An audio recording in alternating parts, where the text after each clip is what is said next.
Throughout this series, I have been trying to explain two fundamentally different ways of looking at our world. One characteristic predominantly of the West and the other of the East. And these might be called, respectively, the way of description as opposed to the way of seeing. The way, in other words, of understanding things in words or in terms, contrasted with the way of understanding through looking and seeing a field or a subject totally all at once. Or you might call these the linear view, strung out in a line, or the total view, seeing all at once, or the serial view on the one hand, as contrasted with the simultaneous view on the other.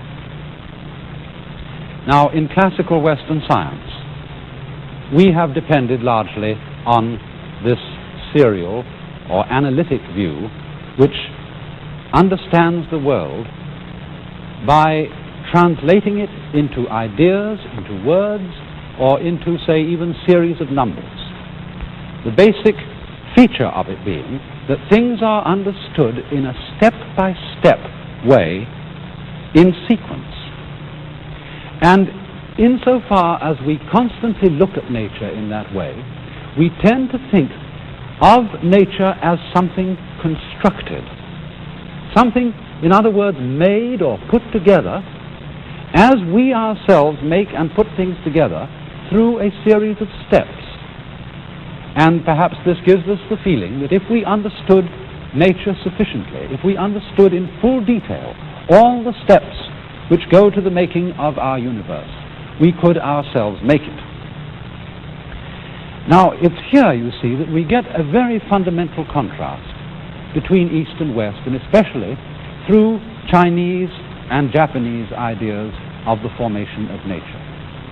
Because for them, it seems extremely odd to think of nature as being constructed or made by a sort of step-by-step procedure. Their feeling is rather that the world and its forms are not so much constructed as grown. And one of the most important keys to an understanding of Far Eastern thought is to see the difference between a view of a constructed world and a grown world.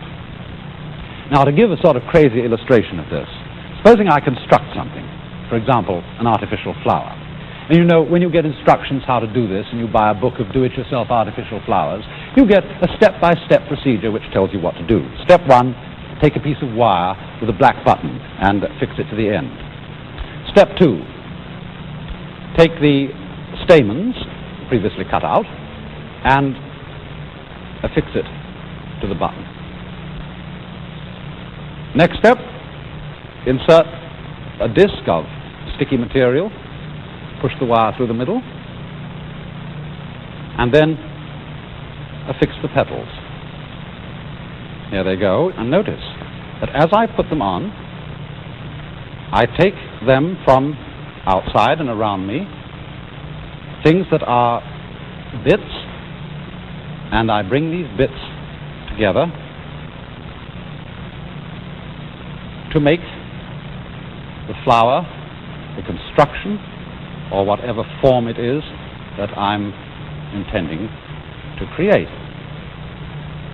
And so from going around to the center, from getting something that was previously pieces and bringing it all together, I get my flower. But now, watch how an actual flower grows. How it starts, as it were, from the center.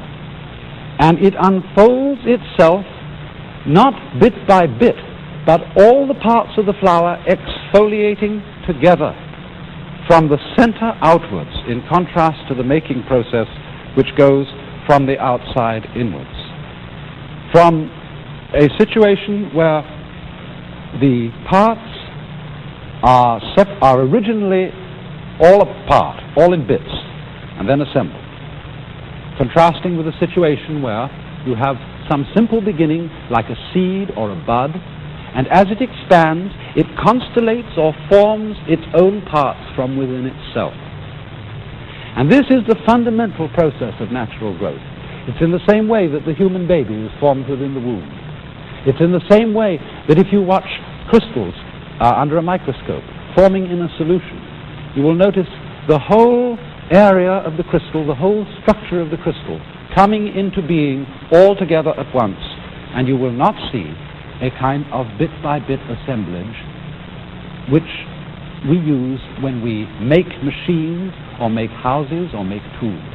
Even when we carve a block of wood, although the block of wood is not originally a lot of distinct parts, nevertheless we work upon it from the outside towards the inside, whereas all processes of growth go from the inside to the outside. Now, in our current scientific way of thinking in the West, this kind of growth, this kind of formation, is always talked about in terms of what we call field theory, fields of force. And I suppose one of the most striking exhibitions of what a field is can be seen in looking at the formation of magnetic lines of force in iron filings, as when we take filings that are not magnetized, just thrown chaotically over an area, and then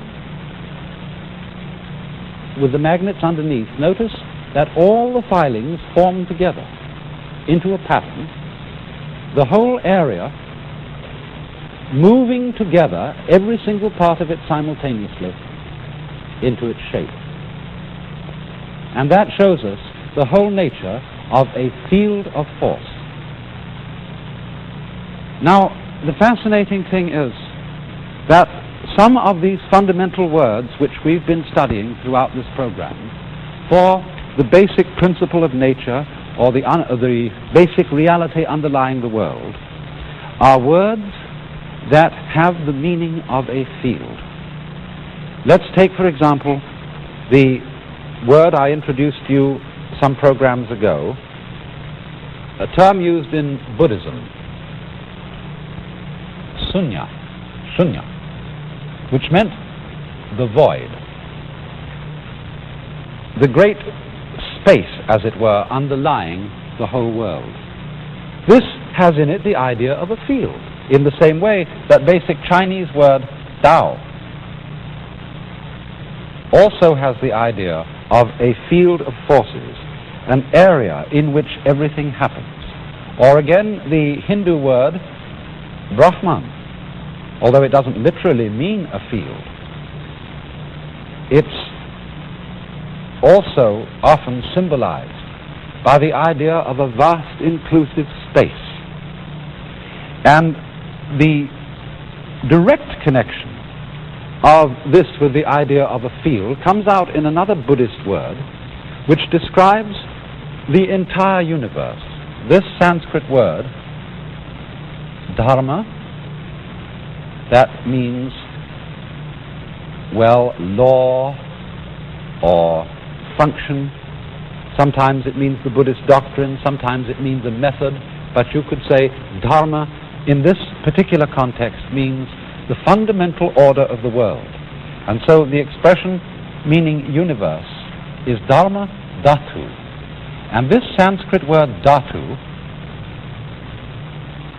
is usually translated realm, but it has the idea of a field, especially when you see its Chinese equivalent, which is written this way.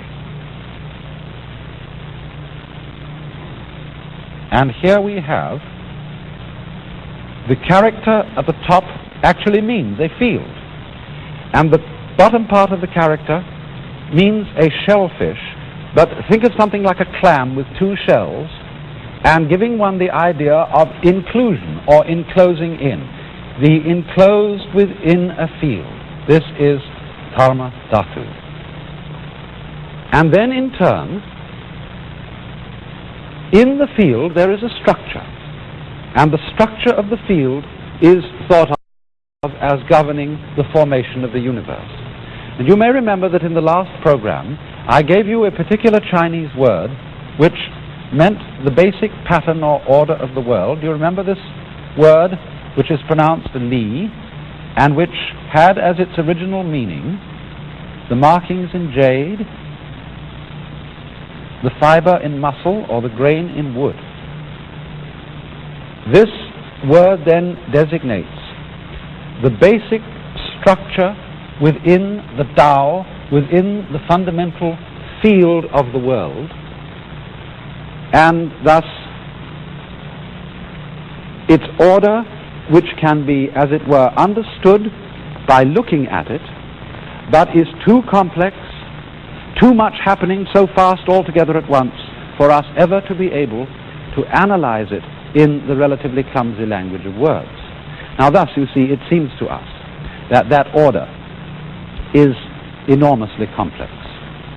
The order of nature, the order of beauty, the order of ethics, all these kinds of orders, they're for us when we try to think about them bit by bit.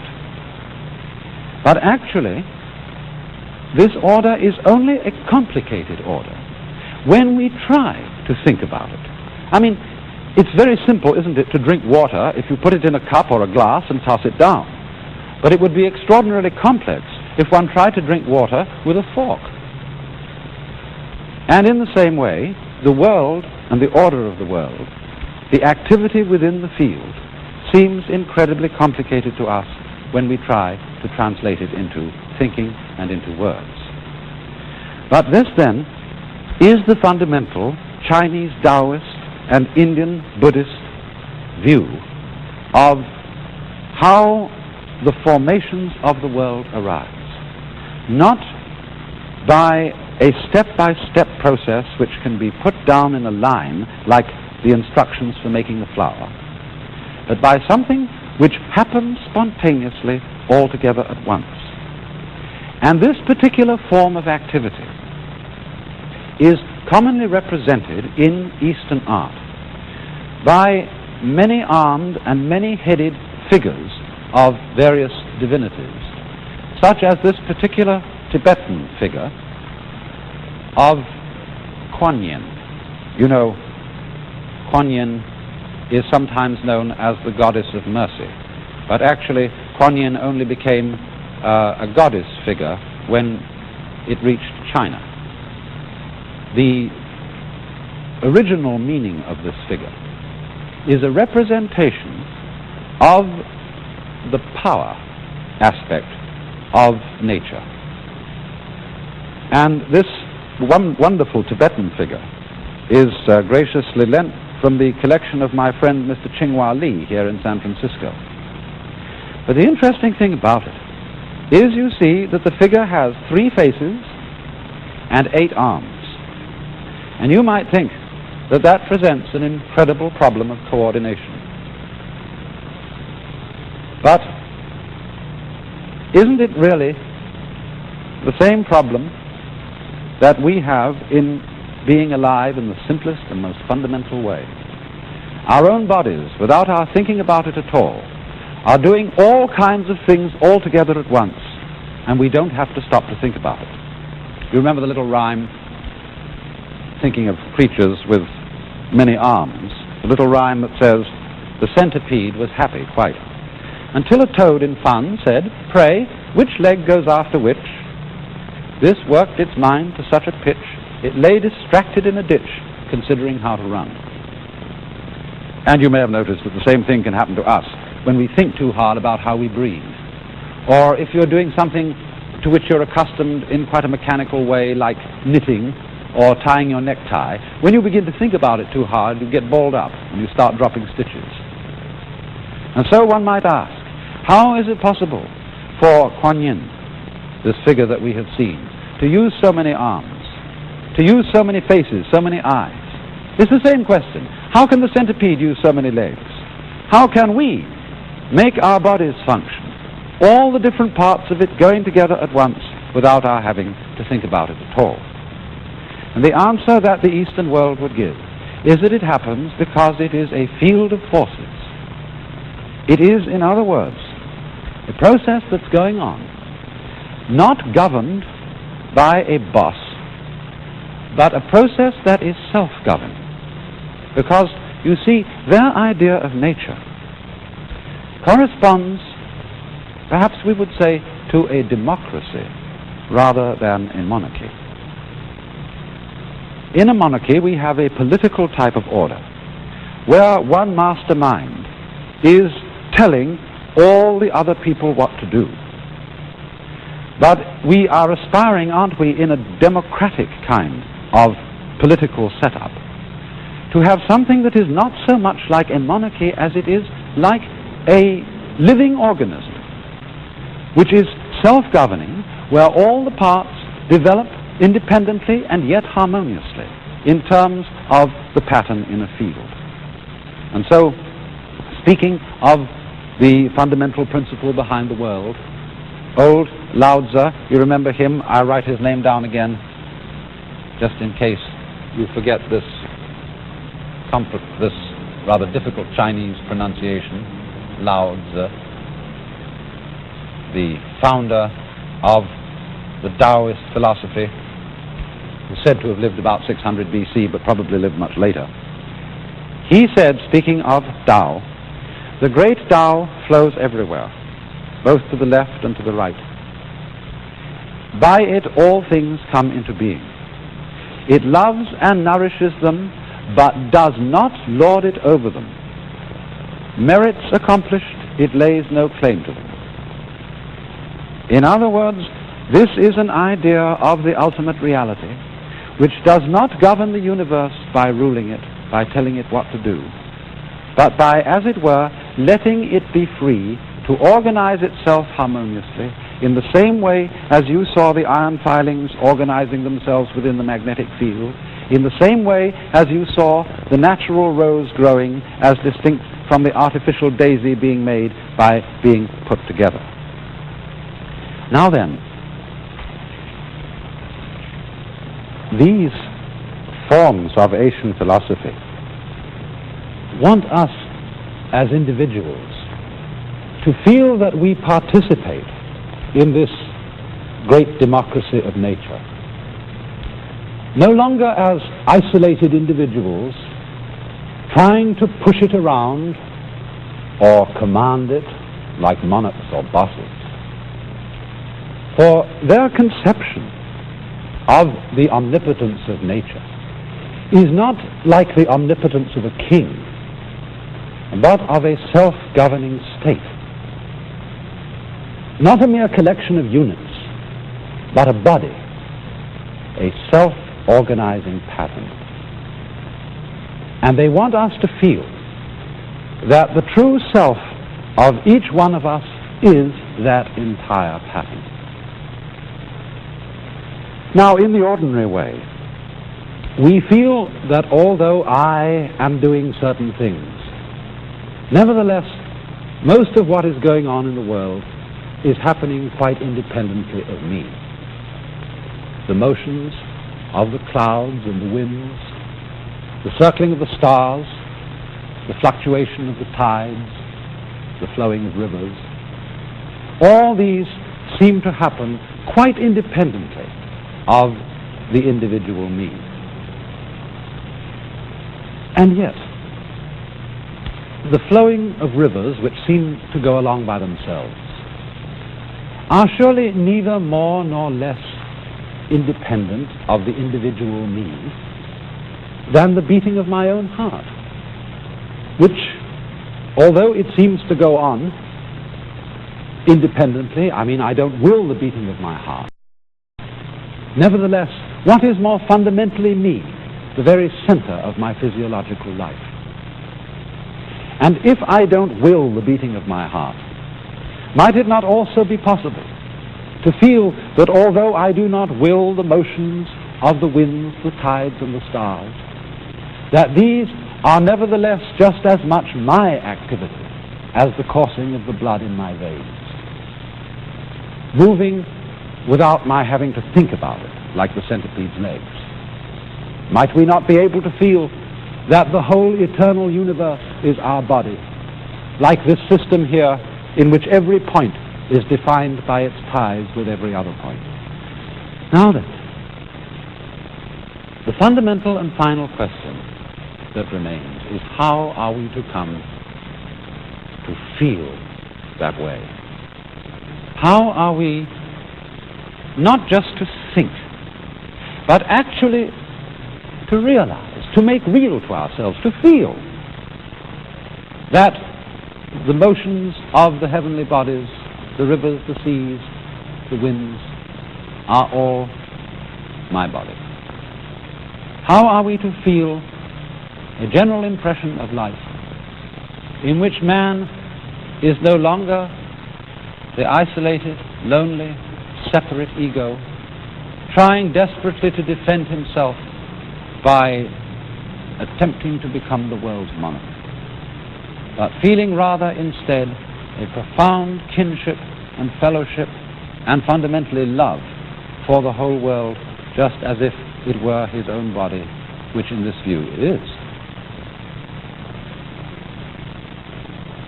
The thing which all these great Eastern philosophers insist upon, whether they be Indian or whether they be Chinese, is at first sight rather depressing to us, because the fundamental insight is that our ego and our will can do nothing to acquire this feeling of fundamental unity and solidarity. It can't do anything at all. And the feeling cannot be had until, as we say, we have given up our own will, set aside our own ego. This, after all, too, corresponds with the great basic Christian insight, where, as for example, Dante says of the will of God, in his will is our peace. Or, as another Christian writer says, our wills are ours to make them thine. In all the great religious traditions of the world, there is the recurrent theme of self-surrender, of giving up oneself. Now, at first sight, this seems something spineless. This seems something weak and namby-pamby, and as if, you know, the Marxists always say the religion is the opium of the people. And they validate their point of view by saying, look, religion always tells people to give up their will. That's so that the tyrant can push them around. The nasty capitalist can make them do what they want. But they forget that in the giving up of our own will, we do not surrender power, we gain power. Because in the giving up of our own will, we are, as it were, making ourselves an empty channel through which a greater power than our own can pass through. Lao Tzu said, you know, the usefulness of a window is not so much in the frame as in the empty space through which something can be seen. And so in the same way, you might say that the power of a human being is not so much in his particular individual identity as in a certain kind of emptiness through which something can flow. And so all the great religions of the world, and most especially those of the Asian world, have as their deepest insight the principle that man comes into his own and finds his true power in standing out of his own way, in getting out of his own light. And this involves, as I said, the surrender of our own will. But you see, always the problem is, how does the will surrender the will? There is a Chinese saying that when the wrong man uses the right means work in the wrong ways. In other words, if I'm the wrong man, that is a willful, selfish, domineering person, anything I do to give up my will be motivated by my fundamental selfishness. I shall be, in other words, like a clever woman who wants to get her man, but she knows that this particular man always runs away if you go after him. So she acts as if she doesn't want him. She gives him up, apparently, but her real motive is, of course, to get him. And therefore, she is just, as it were, playing a trick. It's a kind of clever feminine wile or deceit. And so in the same way, if we say, now, I'm going to surrender my ego, I'm going to be unselfish, I'm going to give up my will so that I can become one with God, or so that I can feel this splendid fellowship with the whole universe and feel that my identity is no longer lonely little me, but all. I shall have as the fundamental motive doing it, after all, for my own advantage. After all, because this is a new way of finding spiritual and psychological security. And so, because it is basically insincere, it won't work. And therefore, what is at first sight depressing about Eastern insights into this matter is not only that our will, when it is aggressive and assertive, stands in the way of this understanding. It also goes on to say that we cannot even surrender our wills on purpose.